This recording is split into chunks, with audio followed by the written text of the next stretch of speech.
Good afternoon, everybody. Welcome to this Contact and NNPCF webinar. Today we're talking to you about integrated care systems and the new health white paper that's in circulation at the moment. The session will probably last about an hour. We've got a lot of participants today, a lot of interest in this. So we will try and keep it to the hour, but if we do have some questions, lots and lots of questions, we might extend it a little bit. So you should be able to see this introductory slide now. The session is being recorded, so if you don't want your don't want to appear whether by design or by mistake on any on the recording, you can turn your camera off. And this is where we see lots of people disappear from the screens. We will be enabling the chat function for questions. So please, if you have questions, put them into the chat. We won't take questions until we get to the end, if that's okay, because there is a lot to cover, and we will be posing some questions to you as we go. So it's quite possible that some of the questions you ask might be answered as we go as well. Please stay on mute. Unless we invite you to come off mute to ask a question, because with up to 100 people plus on this session, it's quite difficult to marshal unless we all follow those disciplines. So thank you for all that preamble. We've still got a few people coming in at the moment, but we'll start anyway because we've got a lot to get through. So welcome everybody. This is a joint NNPCF and Contact webinar on the new NHS white paper. And specifically, we're going to talk about what this means for SEND and parent carer forums, really drill into that. So my name is Mrunal Sisodia. I'm one of the co-chairs of the NNPCF, and I'll be taking you through this. And I'm joined by... Hi, my name is Elliot. I'm the Strategic Health Lead for Contact, so I'll be helping Mrunal with the presentation. As I said, right up front, it's worth saying this is a really complicated area. It's there's lots and lots of technical terms. There's lots and lots of moving parts. It is still changing a lot, and there's lots and lots of open questions at the minute. And we're not going to patronize you. We're going to give it to you straight. And we're going to, we know that the people on this call, parent carer forums, you're all actually incredibly capable people. So we're not going to try and dumb it down for you in any way, shape or form. This is difficult. It is complicated. It is changing. And part of that complexity, part of that changing nature of what's happening is what you need to be aware of. Because unless you know that things are up in the air and what's happening, you're going to find it more difficult to engage. So please bear with us, and we make no apologies for the fact that this is going to be quite an involved session, but we're doing it advisedly. And without any further ado, we're also going to do something really stupid today, which is try and be a little bit interactive and use Mentimeter. For those of you who haven't used it before, this is a way of us gauging what your experience has been and what your knowledge is, and it's an interactive tool. So please, could you all go to Menti right now, and we're going to start off with a poll. So if you go to menti.com, stick in that code there, that 8-digit code there, and then answer the question that you see. So this is where our first attempt our first opportunity to cock this up right royally. As I switch screens. So you should now be able to see a Menti screen. Okay, so the question is, I know what I need to know about. Firstly, integrated care systems.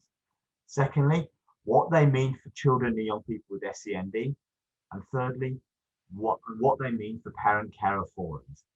So please take a few minutes. We'll give you guys a few minutes just to rack up your answers to these questions here. Oh yeah, I see they're coming in. I've got 17 responses already. Brilliant. We'll give that a few more because that's really what the heart of what we're going to talk about today is, do you, as leaders of parent care reforms, members of parent care reforms, know what you need to know about integrated care systems, what it means to children and young people with SEND, and what it means to parent care forums? So, okay, I'm gonna, the results are still coming in. I'm gonna see if we get up to 50 responses, then I'll move on. No, we seem to be stuck at about 45. I'm sure a few more will come through in a moment. 47, there we go. So basically, we're getting pretty low scores here. Pretty low scores here. So we're saying you think you have a score out of 5. People are saying they've got 2 out of 5 for knowing what they need to know about integrated care systems, 1.9 about what it means for children and young people with SEND, and 1.8 what it means for parent care forums. So those are all pretty low scores.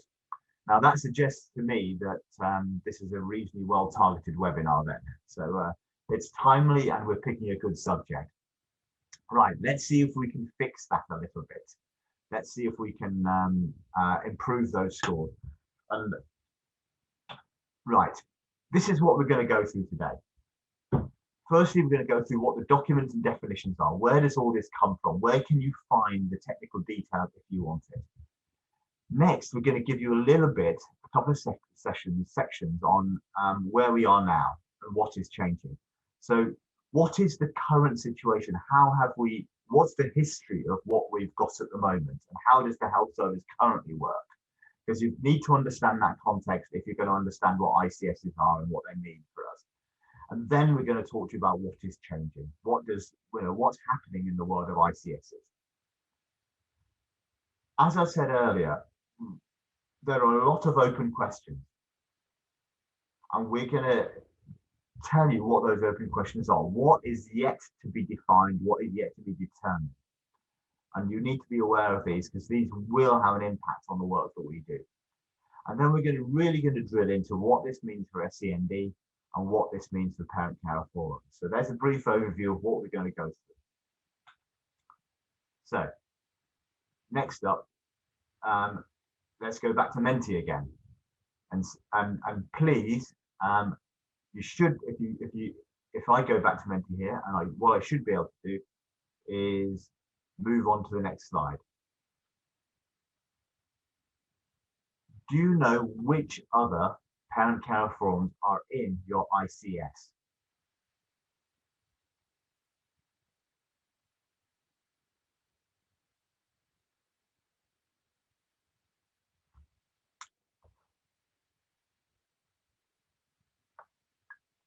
Results are coming in there, and a reasonably mixed bag, sort of 2/3, 1/3 maybe, saying no and yes.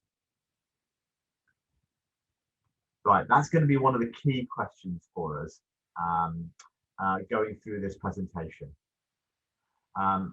We'll come back to that one later.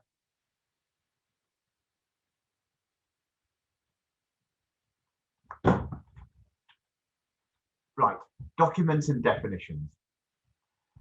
There are 3 key documents here that are going to tell us about what the long-term plan is and how it's being implemented. The first is the long-term plan itself. You see that one on the left, and hopefully all of you have had sight of that document. If not, if you Google NHS long-term plan, it'll come up with it. There are then 2 other documents. There's one that was published in November last year, which is called NHS England Integrating Care, the next steps to building strong and effective integrated care systems across England. And then next up, there's something which is the called Integration and Innovation, working together to improve health and social care for all, which is essentially the white paper. Now, the NHS long-term plan, the document on the left-hand side of your screen, tells you what is going to be happening. So this is the substance of what is in the NHS, what is changing to the NHS. So this is where things like the learning disability and autism work is, where the children and children's mental health work is. The next 2 documents, these 2 documents, the ones on the right, tell us how things are going to change.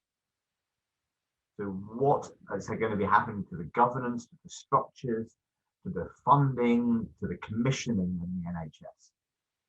And it's really on those two documents there on the right-hand side, the one from November 2020 and February 21, that we're going to be focusing today.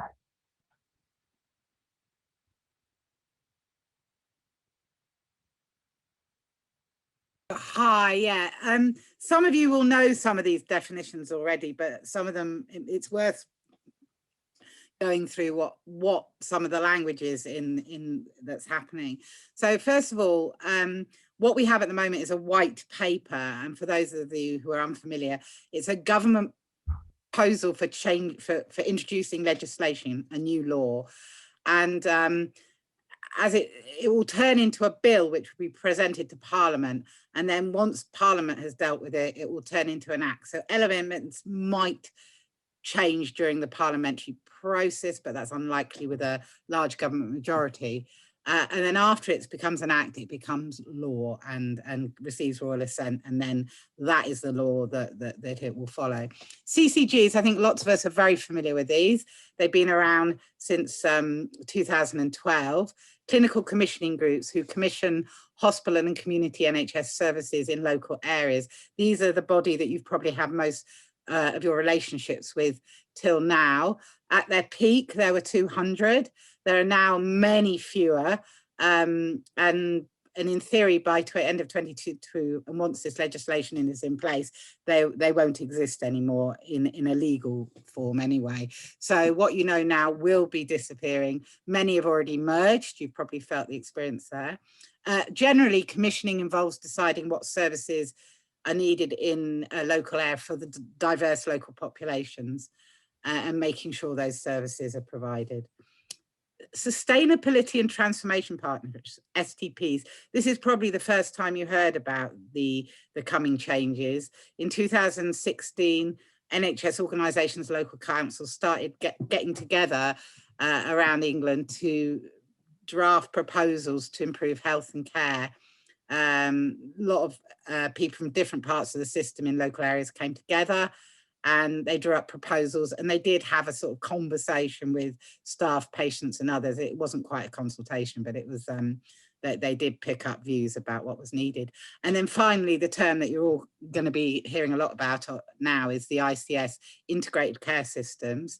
And these will be the new partnerships between organisations that meet health and care needs across any area, and they will coordinate services. And their main driver will be improving population health. So that's largely reducing health inequalities between different groups. They don't have a legal footing at the moment. Once the white paper becomes law, they will be legal entities in their own right, and the CCGs will cease to be legal bodies. So that's roughly around that. Could we, yeah. The system, if you hear being referred to the system, it's the same as an ICS or an STP. Place is slightly more harder to grapple with. It will be usually based on a local authority boundary, unless there are other good reasons for not to have that definition. And this is some of the source of some of the early teething problems they're having around agreeing these with local authorities and the NHS. PCNs, primary care networks, they're already starting to be set up. That will be the primary care leadership. So that's largely GPs, but others like pharmacists, and how that's expressed at a very local level. For example, where we are, they've based it on clusters of GPs, and that's an emerging system as well. And a lot of your very local stuff will be agreed and funded there. And then finally, the provider collaboratives. So all NHS trusts and foundation trusts, so that's hospitals, mental health trusts, and I guess providers of community services, are being forced to collaborate and work more collaboratively together in provider collaboratives. What those will look like, the idea is to end the competition that was brought in 2012, and those might have different shapes. They'll either be up or sideways, for example, with acute hospitals or mental health services. So again, they're emerging at the moment. So thank you, Amanda. Just that's always setting some of the context, some of the groundwork. So we will be using words like place and PCN and system throughout this presentation. It's really important that you know precisely what they are. And also not only in this presentation, but when you go and deal with health and local authority colleagues, they will be using those terms. So where are we now? And Amanda's going to give you a little brief run through of the last sort of 10 years of the health service or so, to explain kind of why and how we've ended up quite where we've ended up. So yeah, here's a brief spin round the relevant history of recent NHS changes. Before I go through these, it's worth mentioning that for again, those of you who've been around long enough, that a lot of these changes are about unpicking laws and legislations that were introduced under Lansley in 2012, which was the aim was to increase marketisation, so make it more of a competitive market in healthcare and increase patient choice. Largely among all the key people who know, it's kind of considered it hasn't worked because I think they've realised, particularly with the British public, those aren't the drivers in the NHS. So all this is an piece of unpicking, but also an piece of innovation. So in 2014, they, some of you will be aware of the NHS five-year forward view, which set out a roadmap. In 2015, some areas began in Vanguard sort of experimenting and testing new models of care, which you may also have heard of, mainly focused on integrating health and care for older people, but not exclusively. And then in 2016, some local councils started to come together and work as part of STPs, or Sustainability and Transformation Partnerships. Again, this wasn't a legal entity. Everybody still had their legal responsibilities below them, but they were just getting used to working together. And the STPs covered all of England. This was being imposed from the top, from NHS England, and they were being forced to consider local health and care priorities and plan together. So some areas you'll feel this happening already, and that those sort of bureaucratic structures exist at the moment, even though they don't have a legal footing. 2017, these were initial proposals were refined, and they started talking to their communities a bit more to try and fine tune those. Could I have the next slide? 2018, some more partnerships started taking on more responsibility and becoming more integrated. For example, meetings in common between CCGs. And then critically in 2019, the long-term plan was published, and stating that every area was going to be served by an ICS, or an integrated care system, and with primary and community services funded to do more. So keeping a lot of care and activity out of acute hospitals was the aspiration. But this was the critical moment when they actually, from a policy point of view, took a huge step away from an internal market and competitive. So that was a key moment with the public. So long-term plan, really important. In 2020, during COVID, NHS England set out how the systems would evolve and collaborate, and sort of gave some more detail about how they work. But bear in mind, all this is still, they haven't fine-tuned, they've got a broad idea, but some of the detail they're still thrashing out. So we can't give you an absolute template for how they work in local areas. And in 2021, the NHS England responded to the integrated care system consultation and brought forward the legislative proposal. So that's the most mature we are with those. And I think someone's asked in the chat about when this will become law. Their aspiration is spring next year, but there's many a slip between cup and lip. So, and obviously COVID is a factor. So that's their aim. Yeah, so onto that one now. It was this, this bill was included in the Queen's speech last week, so we know that it's in this current year's this current Parliament's legislative programme, and the aspiration I heard, I think yesterday even, was that it will get royal assent in March 22. So that's when it should all happen. Yeah, I think it's just that's our aim for being up to speed with as much as possible by then. I'll just add, yeah. So earlier I'd asked you, do you know which other parent care reforms are in your ICS? And these are the results that we've ended up with. So less than half of you know which other parent care reforms are within your ICS. So a 36 to 27 no to yes split. Well, we're hopefully going to try and give you a little bit more of an answer on that now. So if I just flip over to the next slide here now, that is the map. Amanda, do you want to talk to it? Yes, so this map is a map of the regions, the NHS regions that are going to be funneling the vast majority of NHS activity spend through to the ICS that sit below them.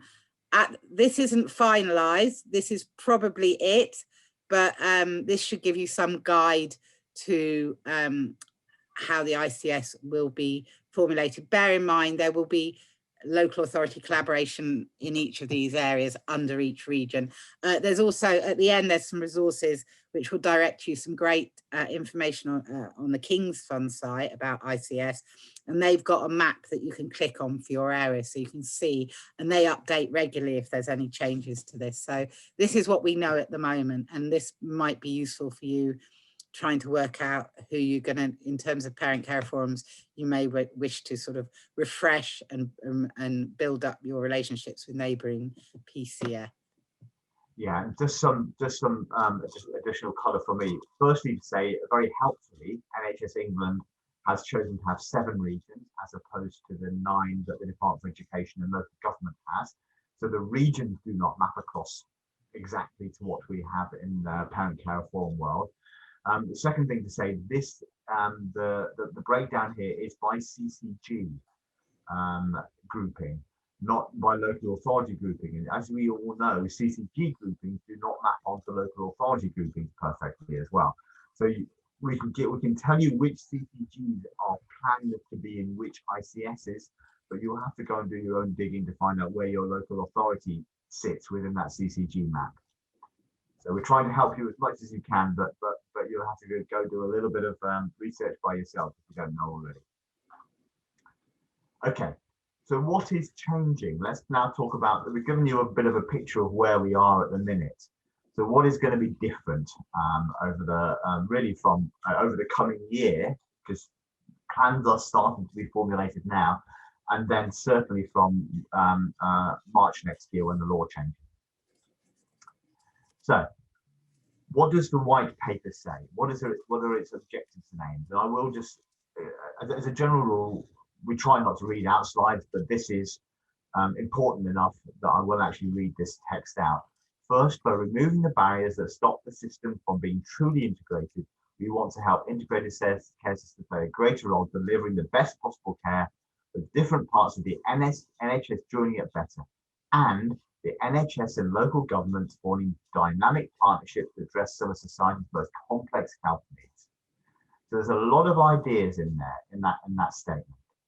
So they're talking about integration both across the NHS and between the NHS and local government here. And there's 4 themes that they keep talking about in the white paper: working together to integrate care, reducing bureaucracy, improving accountability and increasing public confidence.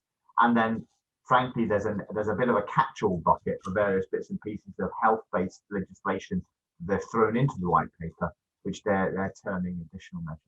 We won't spend very much time at all on those additional measures, if they are literally just stuff that they've thrown in they've thrown in around health services that they need laws for. So, integrated care systems.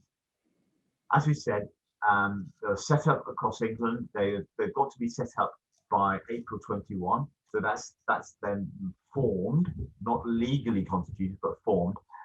And the ICS footprint will bring together multiple CCGs, as we've said.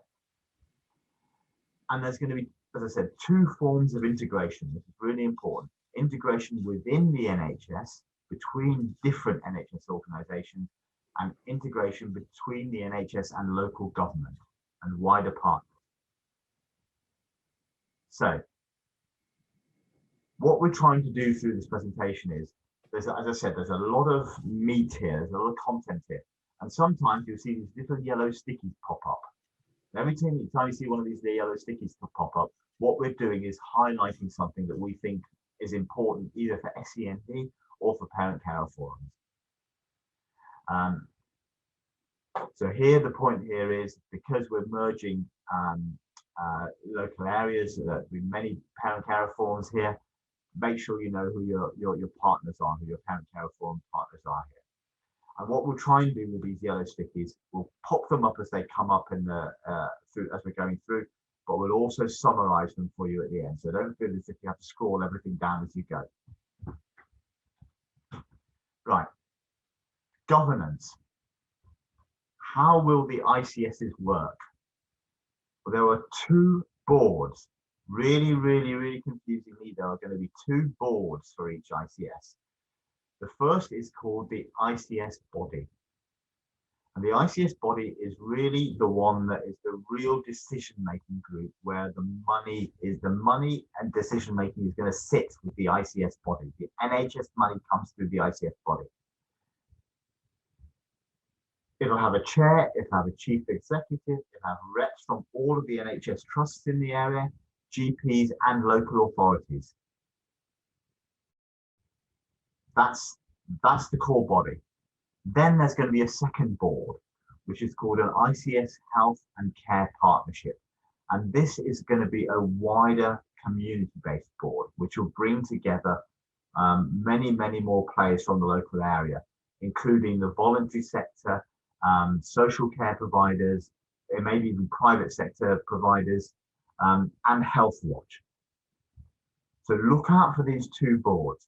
Now, it is very unlikely that parent care forums will get a place on the ICS body, almost certainly will not. However, I think it's really recommended that you try and figure out how you can get some influence into the ICS Health and Care Partnership. Things to draw out here: no patient or public voice on the ICS boards.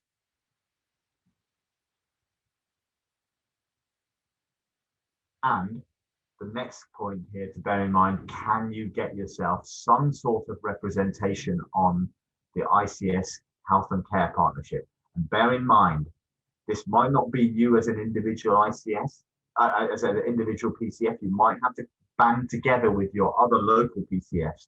You might have to form some sort of alliance with Health Watch. But this is the opportunity. This is where we might get some parent voices heard. But how that will happen, we don't know yet. But that's something for you to have local conversations about. Right. Amanda mentioned earlier this idea of place. ICSs will cover many places, but they have not defined what place is. They're leaving that up to local ICSs to decide. What does place mean in your system? It could be a local authority. So, for example, my local ICS, my ICS, has made a conscious decision that place is going to be local authority. So the 4 local authorities covered by my ICS will all be a place. Some ICSs are talking about CCGs being place. And it could also be something else. There are discussions about other things happening as well. The idea is that a lot of powers, particularly those of accountability and co-production, will be delegated to place. We expect a lot of the co-production and community engagement to happen at place, which seems to be the steer. So it's really important you have a good understanding of what your place means. ICSs are also going to be required to look at things like joint strategic needs assessments and joint health and wellbeing strategies. And these are all happening at a local authority level. So again, place becomes really important. And again, there's a bit of a mix-up here when it comes to accountability. NHS services are going to be held to account by NHS England and up into government and parliament. And local authorities have accountability up through their elected representatives and down to the local electors. So this idea of what place means in each local area is going to be really important. So to summarize, there is some disagreement about what place actually is. If it's not going to be a local authority footprint in your local area, then it's not going to match your parent care forum footprint. And that's something you're going to have to figure out with your local partners in parent care forums. And lastly, joint strategic needs assessments are going to be really important because the ICSs are required to have regard for them. So make sure your make sure your JSNA is up to scratch.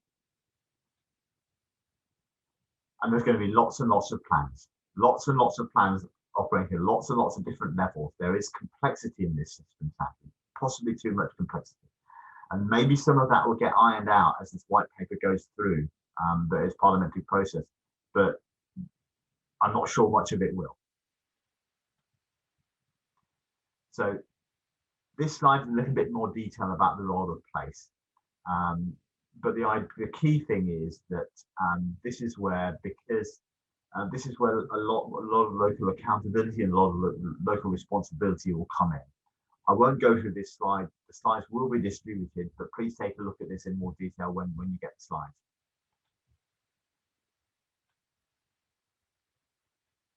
So can I ask you to go to Menti again, please? It should be the same code. And if you bear with me a moment, I will go to Menti and I'll scroll forward to the next slide.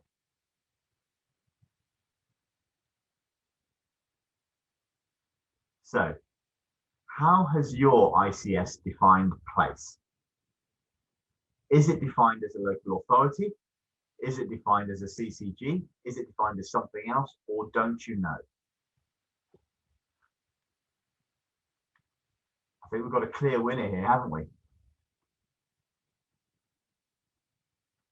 Wow, okay. That is really, really clear. They are doing an appalling job at engaging with their local communities. Okay, and by the way, this is really useful and interactive and interesting for us to look at as we go through this presentation. But we are going to be feeding these results back to NHS England. So they will know that a really clued up group of people who work nationally, who are really plugged into their local areas, who are based in co-production, the vast majority of you do not have the right engagement to know what place means in your ICS, which is the critical building block. Wow, that's really powerful information. Thank you, everybody. Right. Okay. Amanda touched on this earlier. The broad brush requirement following the 2012 land use reforms in the NHS and health was almost a competition imperative. We're doing almost a real 180 on that now. And this white paper really, really importantly, and I think helpfully for parent care forums in our world, introduces a duty to collaborate. There is now going to be a duty to collaborate between NHS organisations and local authorities in law. Now that exists already across various places, but anything that reinforces that need to work jointly across the systems, we welcome. So some key points I bring out on this slide. Firstly, there are requirements in the legislation, the draft legislation, to encourage joint commissioning. Abilities to appoint lead commissioners and pool budgets are baked in here. There's a requirement or a chance to form joint committees to include representation from other bodies, such as PCNs, GP practices, community health providers, local authorities, and the voluntary sector. Again, this is in the draft white paper. So there's a chance here, again, a little loophole here, a little window where we might be able to get PCF representation. We might also be able to get some PCF funding through these methods as well. There's a requirement for them to do this, and that would probably mean for me a requirement that they should fund it as well.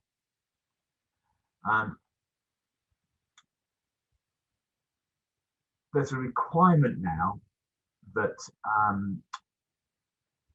the requirements for competitive commissioning falls back a little bit, and they're allowed to use processes. The language they use is processes to arrange services, so they can basically make sensible decisions about if there are people who are already working together, for example, in the mental health space, charities, private companies, they can actually bring them together and just say, actually, you do this bit, you do that bit. And PCS should be involved in that shaping of local services. So look out for that. And lastly, there's a really important thing here around sharing of data. There's more abilities to share data across the system. So again, when you get barriers put in your way, sort of saying, where the local centre team saying they can't share data with the local health teams or vice versa, actually some of those barriers are being removed. Again, can I pick your brains here with another Menti poll here? So the next one is, if I can move forward. How good is your joint strategic needs assessment when it comes to SEND? How good is your JSNA when it comes to SEND? Potential answers are, we don't have one. It's part of a bigger JSNA. We've got one, but it's not very good. And we've got one and it's great.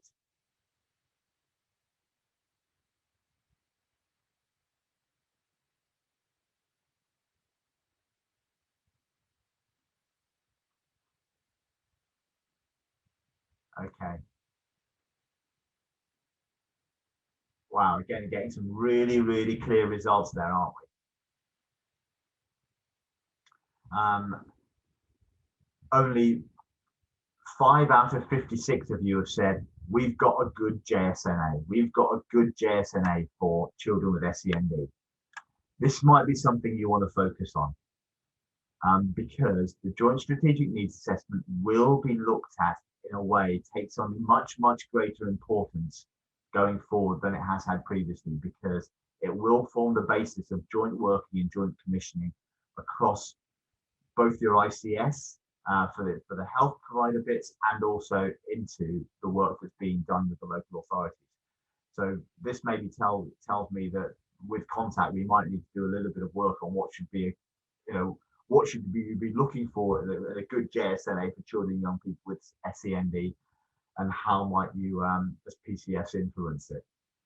Really, really clear messages again there. Thank you. And this is what you're giving us here is really powerful data and information to take back to the NHS.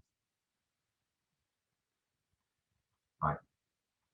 Flipping back to the PowerPoint. So there's a triple aim here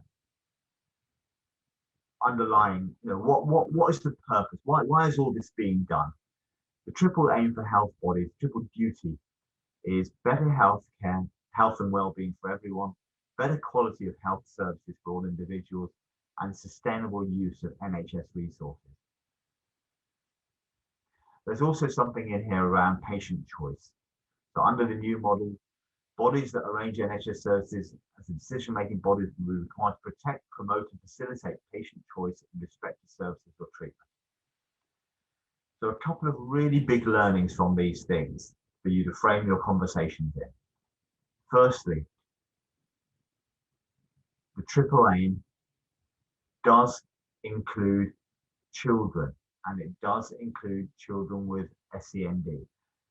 And you need to make sure that children with SEND are not forgotten when your ICS is talking about these things, because we are included.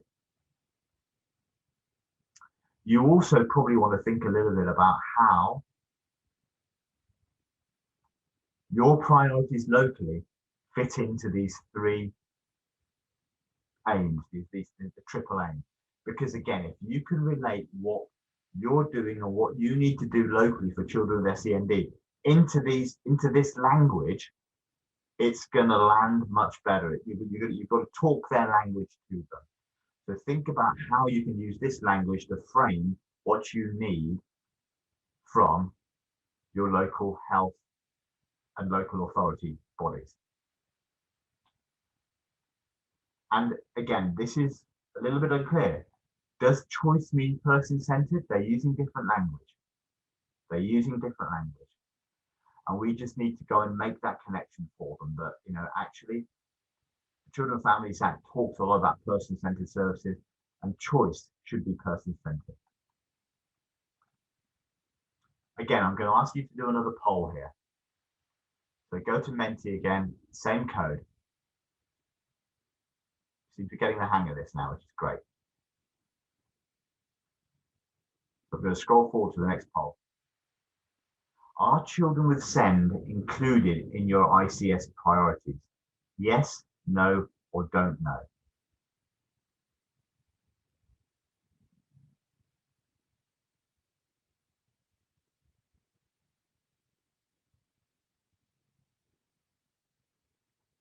Again, we've got a clear winner there.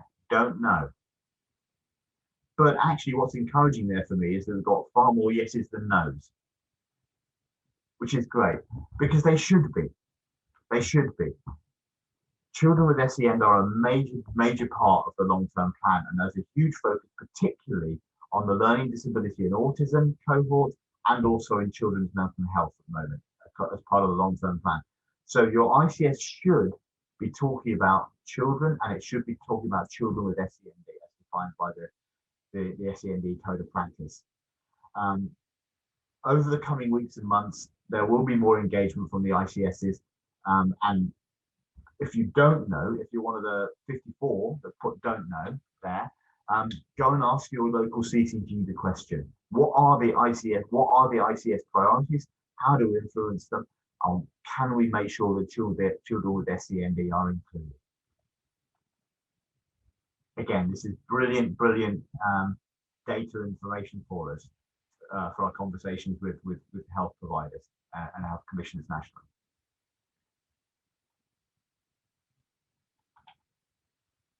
Okay, I'll scoot through these slides because there's less on these for parent care reform. So there is talk about enhancing public confidence and accountability. There's a lot of mention here around adult social care in the white paper and the accountability and what accountability for adult social care looks like. There is no mention at all of children's social care. Again, this might be a conversation you want to go and have locally about what they're planning to do around children's accountability, children's services and children's social care. And then I also, if you remember at the beginning, I also said there's a whole bucket of stuff they threw into this, whole bunch of stuff they threw into this bucket. So there are sections on obesity, fluoridation, international reciprocity, national tariffs, all sorts of various technical bits and pieces, which I'm not proposing to take you through. If you are interested, go look at the white paper.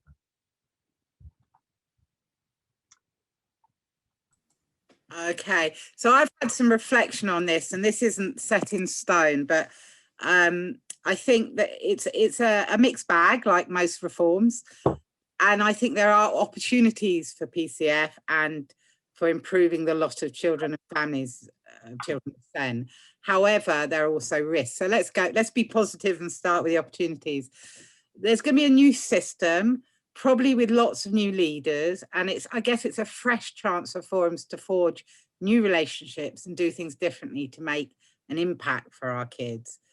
The other real positive, this is the first time integrated care, which we all know how important that is for many of our children, and collaboration are actually going to be baked into NHS commissioning. It's not just an aspiration. They're absolutely going to be under pressure to do that. So is that an opportunity for better joint commissioning for SEN? We know that's really weak area and has been ever since the reforms. One of the other greats about this is hopefully there's going to be an end to wasteful, time-consuming, competitive transactional commissioning. So if you think a lot of the commissioning process, there's a lot of people who just work on paying different bits of the system. So hopefully, in theory, that should mean more money for improving care, which is one of their aspirations. There's also a focus on health outcomes. That's the impact of any health or integrated health and care intervention. So does it make a difference to the person at the other end, rather than how many episodes of care they've delivered? So that's really positive. The other great thing, and this has been amplified by the COVID crisis, there's going to be a massive focus on health inequalities and between different groups. And we know that our families and their children really experience massive health inequalities. So, you know, these are words, if you're going to be talking to your new systems or your local authority, make sure health inequalities is right up there, particularly if you're trying to persuade and influence. And obviously mental health is going to be a key priority, along with other sort of more widespread issues like obesity and diabetes. So that's another big in for our forums, if you like. So now to the risks. This is without a doubt a top-down organisation of the NHS. And one of the consequences of that is that the centres of power, the people that control the money, are shifting up, not down. So the people who ultimately make the decisions about where resources go are going up to the system, which covers the equivalent of several CCGs at the moment, rather than staying locally with the CCG. And that, in theory, can make it harder to influence how that money is going to be spent in health in your area. Or it will be a more complicated, potentially more complicated process.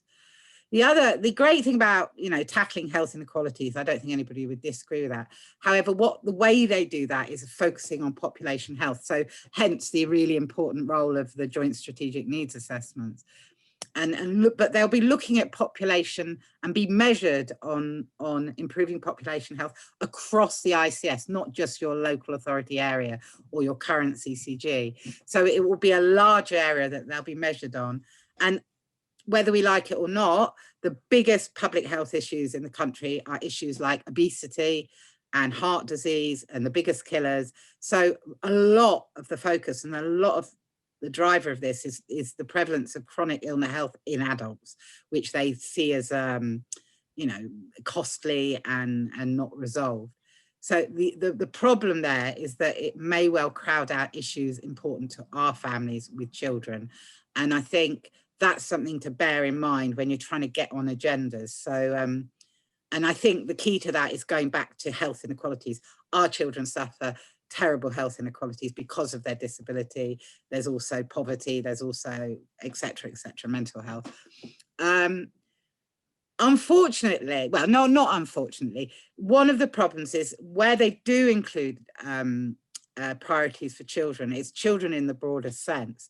And where a lot of, because there's a public health driver behind it, a lot of the focus will be really on, I mean, really early years, the first 1,001 days, which is prior to birth. So that's supporting pregnant mums, making sure they have access to good maternity services. There is the key document for this is the Best Start of Life 1001 Critical Days report, which some of you might be familiar with, because there is a proposed that they want PCF involved with that, but the focus is very, very early years. There are things about disabled children needing particular focus and pathways, but you know, that's where a lot of these areas are going to be focusing, because I think they can make the biggest impact for the largest number. Again, the problem with that is our disabled children, you know, it's lifelong, and therefore they need often more bespoke approaches and specialist approaches. On a broader scale, expect changes to the configuration of hospitals and services in your footprint area. So what you might see, and that's really happening in some areas, there's your traditional district general hospital that does everything plus an A&E, may well be turned into a centre of excellence with maybe not a full-time A&E, with maybe you know, a specialism in doing operations, you know, elective care, so planned operations. You may see the downgrade and closure of some A&Es, or them going further away. This is obvious in London because they moved a lot of the paediatric A&Es during COVID. I mean, there were good reasons for that, trying to keep the kids away from the infections, but it's likely a lot of those changes. So we in London have to travel further to get the paediatric expertise. However, that might be different in the shires and the counties You may already have to travel miles to go to them anyway. So that will vary from area, but do keep an eye on what's happening to the system and where different specialists, because obviously services for disabled children, you want them on your doorstep. If you see a specialist, you don't want to be having to travel miles and miles for that as well. So obviously the Secretary of State gets more say or power over service changes. That could be a good or bad thing. They will always have one eye on voters, and they might be able to step in if there's a big hoo-ha about hospital closures, that kind of thing. One of the themes of all of this is that they want patients, that's us, I suppose, to take on more risk. So, and where you'll see that is in outpatient appointments in hospitals, is that they're experimenting with something called patient-initiated follow-up. So you might get a letter saying your next appointment is, or whatever, often late, often after the appointment, but here the onus will be falling on a lot of people to say, oh, I need a follow-up, or I don't need a follow-up. They're hoping to save quite a lot of money through that. And then the other thing which might account for some of the lack of why you may not know about what's in your ICS, what's in your place, is that some local authorities are underwhelmed by how much their power and influence over health money is likely to be diluted under this arrangement. They'll have to band together with local authorities to fight for to influence the funds for their ICS. So these are the negatives. They may not come to pass. It all might come out beautifully and we'll be in a new Eden, but just bear in mind some of those. I think what really impressed me was the health influencing group recently, which is, I think, led by the CDC and the National Children's Bureau, wrote a letter to the Secretary of State about the Health and Social Care Bill as being very little on children and children's social care. There's nothing in it, because the focus is on adults with chronic ill health. And I think that behind the scenes, there's a lot going on about getting them up the agenda, and that will help you at the local level. But it is something you'll have to fight for locally as well. And I think health inequalities is one of your key weapons for doing that. Sorry, I'm using the language of combat, which is alien to co-production. Anyway, that's me. Thank you. And then just to say, Amanda, thanks for that reference to the letter, just to share that both Contact, as a member of the Disabled Children's Partnership, and NNPCF, as an independent organisation, put our names to that letter. So I think you'll find a link to it through our social media and on the website as well.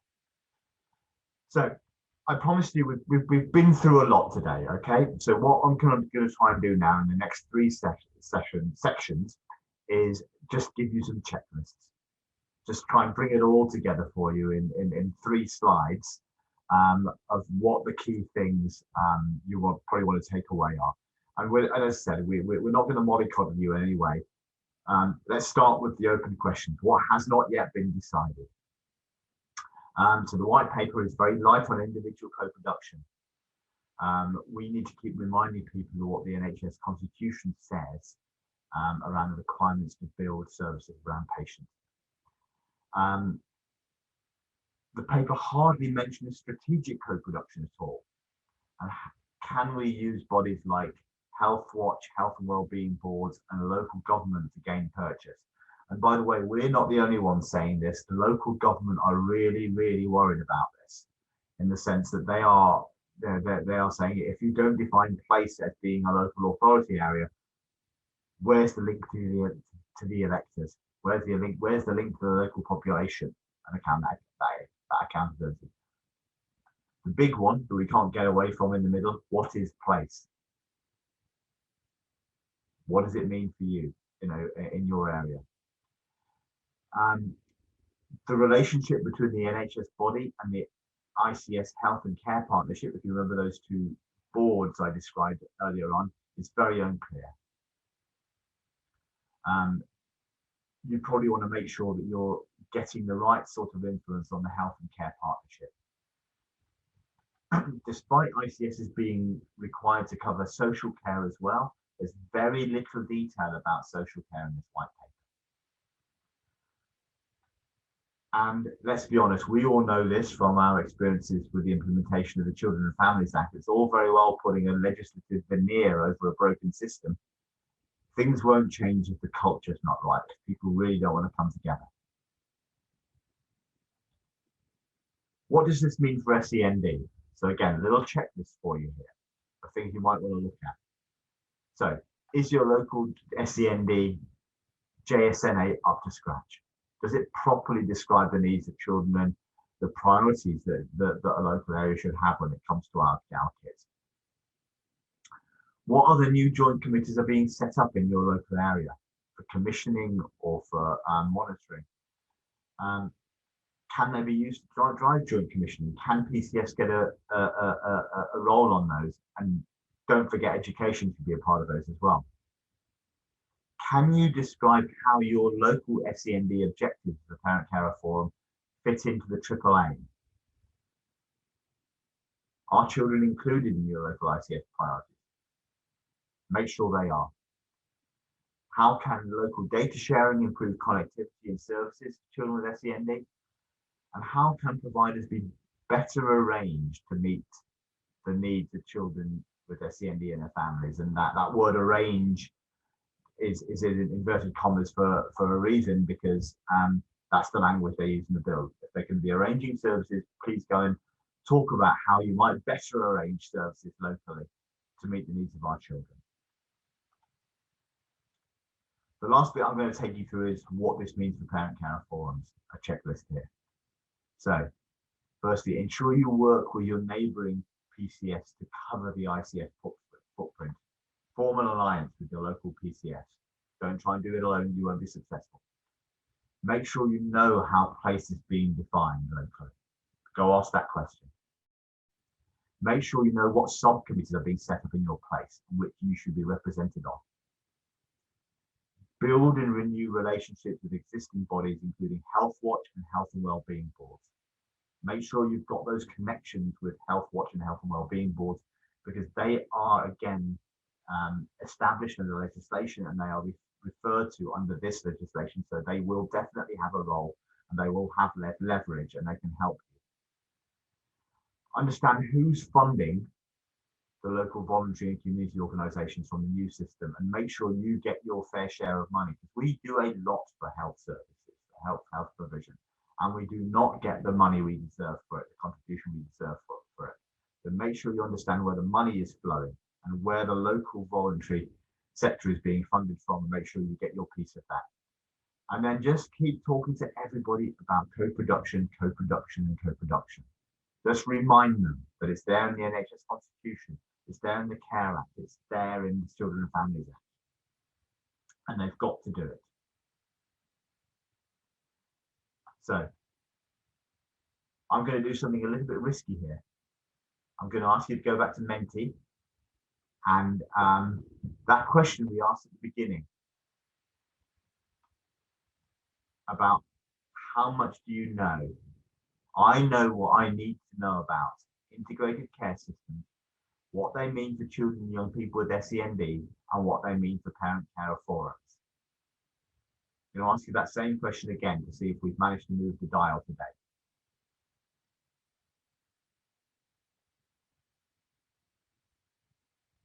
Let the results come in.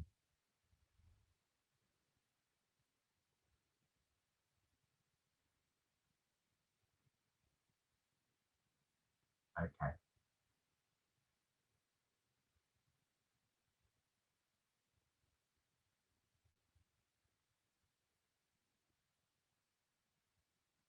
That's good. That's good. I was a little worried asking this question, and might be a little bit foolish asking this question. You know what? And I was worried about two things. I was worried about the scores going down between now and when we started. So I'm pleased to see that you feel actually we have informed you a little bit better than you were. I was also a bit worried about the scores being too high. I was worried about scores coming in as 4s and 5s, because if they came in as 4s and 5s, we haven't done our job properly, because there is a lot of uncertainty, and you do not know what you need to know about ICSs, what they mean for SEND, and what they mean for Parent Carer Forums at the moment, because there is so much up in the air. So if you'd have come back with 4s and 5s, we wouldn't have done our job properly either as well. So I'm really, really happy with having moved you from being from 1.7, 1.8, which is where we started, up into the threes, because that feels like as far as we can take you at the minute. If you had come back with fours and fives, we would have been doing you a disservice and giving you a false sense of security. So that's kind of where we need you to be. So thank you. That's really, I'm personally really, really pleased about that. And I don't know, Amanda, if you want to comment on that. Sorry, I was just interrupted by my teen then. So what was your question to comment on? Just saying, I'm happy with the scores between being about threes and just it was a lot to cover, and there is so many unknowns. So we wouldn't expect people to know significantly more. I think it helps us understand where we need to fill the knowledge gap and find out and support as well. So that's so helpful, and yeah, great. And I'm just going to flip back. More information. These are all really useful links. So please go and take a look, and they give you a lot more color and a lot more detail around what we've been talking about today. And thank you today for also doing the Menti polls for us, because they've given us really, really invaluable information that we can take back to NHS leaders about what's happening, and your feedback there is invaluable. So we've got a little bit of time. I'm conscious we're at the hour. We will spend a little bit of time answering some questions. So if you can hang around, please do. But if not, we completely understand, and we're happy to take questions offline as well.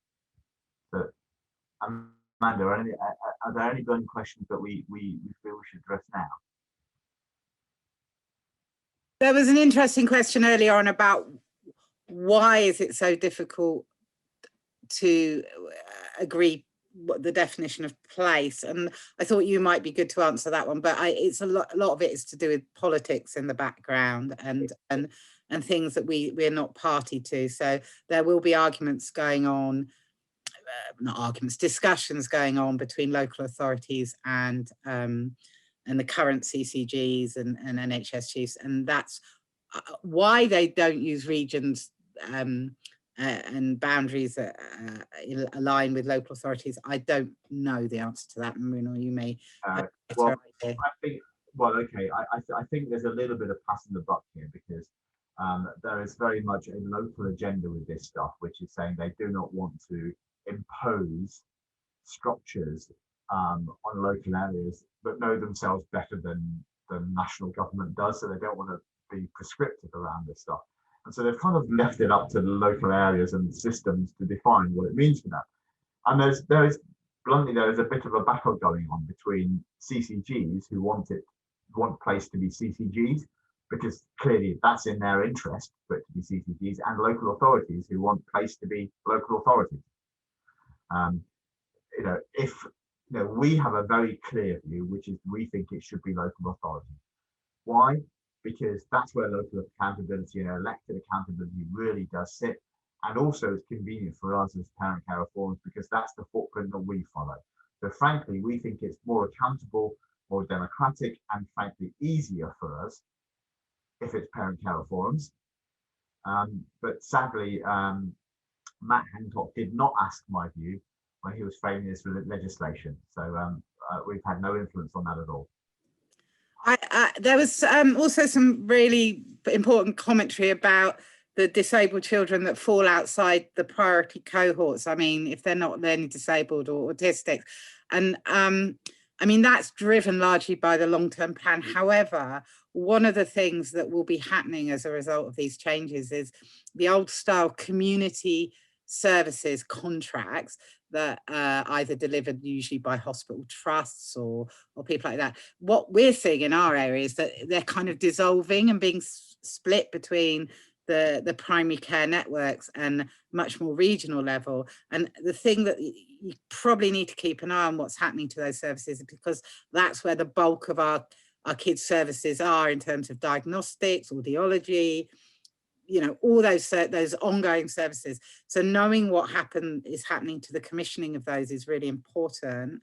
And also we haven't really touched on provider collaboratives, which is the way they're going to organise the services and the trusts that are delivering those services. And at the moment, I haven't seen a great deal about how patient and user and parent voice is going to be able to influence those. So that's one that we need to keep an eye on, because that's actually how they're delivered rather than how they're strategically commissioned. So the need to, and the other thing that worries me slightly is that if the health and wellbeing boards are the main players on those partnership boards, if you've got a great outward looking, strong, robust health watch or collection of health watch who listen to send families, that's great. If you've got a weakened structure that is not outward looking and not aware of the needs of SEND children, you've got a bit of challenge on your hand. And in those circumstances, you know, making your children's leads at local authority level your best friend, and it could be a strategy. So those are just some things to look out for. Sorry, I don't think I've answered the questions.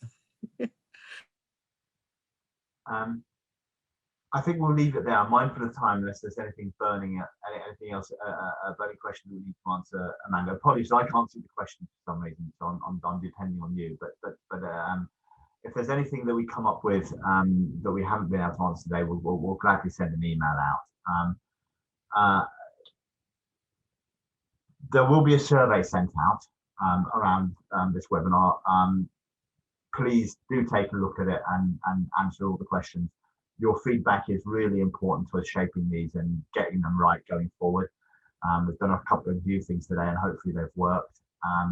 But thank you for attending. We had almost 100 people on today's, which is fantastic. And hopefully we've equipped you a little bit to go and ask some of those thorny questions and get PCFs and children with SEND onto the ICF agenda. Thank you.